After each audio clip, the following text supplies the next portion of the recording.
নমস্কার, শিলিগুড়ি এক্সপ্রেস আপনাদের সকলকে স্বাগত। আমি ঋতু। শিলিগুড়িতে ভাড়াটিয়া তালিকাভুক্তি শুরু করবে পৌর নিগম। 41তম বোর্ড মিটিং এ জানালেন মেয়র। শনিবার শিলিগুড়ি পৌর নিগমের 41তম বোর্ড মিটিং অনুষ্ঠিত হলো।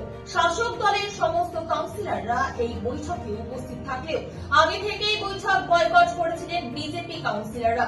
এদিন কংগ্রেস কাউন্সিলররাও দেখা মেলেনি, তবে বিরোধী দলের মধ্যে উপস্থিত ছিলেন সিপিএম কাউন্সিলররা।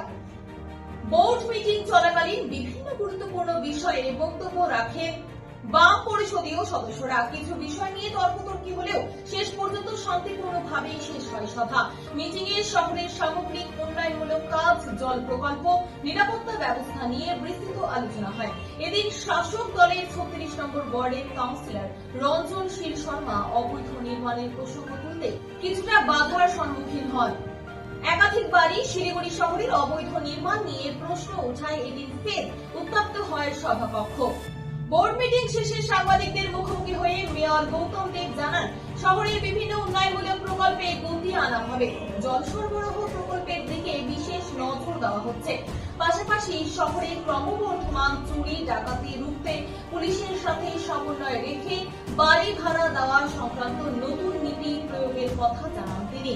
এবার থেকে ভাড়াটিয়াদের বিস্তারিত তথ্য সংগ্রহ করতে ওয়ার্ড ভিত্তিক সমীক্ষা চালাবে পৌর নিগম। কোথা থেকে ভাড়াটিয়া আসছেন, কতদিন ধরে রয়েছেন, সবই তালিকাভুক্ত করা হবে বলে জানানো হয়েছে। সব মিলিয়ে শহরের উন্নয়ন, নিরাপত্তা ও শৃঙ্খলা রক্ষায় একাধিক সিদ্ধান্ত গৃহীত হয়েছে এই বোর্ড মিটিংয়ে।